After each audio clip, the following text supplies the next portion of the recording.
При поддержке газеты «Советская Чувашия» в свет вышел 4-й номер научно-популярного журнала «Чувашия. Территория инноваций», который выпускают студенты и педагоги Чувашского госуниверситета. Презентация научного глянца состоялась на базе вуза. Обсудить номер пригласили гостей, героев вышедшего номера, выпускницу факультета иностранных языков, признанную недавно учителем года Ольгу Физер, студентку отделения журналистики, чемпионку Всемирной универсиады Лану Прусакову, а также кандидата химических наук, обладателя гранта президента России Анастасию Алексееву. Она рассказала о своих новых разработках для солнечных батарей. Кстати, сотрудники химико-фармацевтического факультета становятся героями журнала уже не в первый раз.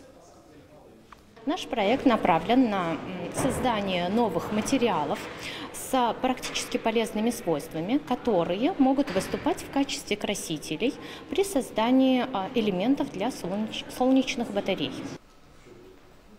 Также из нового номера читатели узнают о наиболее значимых событиях вуза в научной сфере за последние 3 месяца.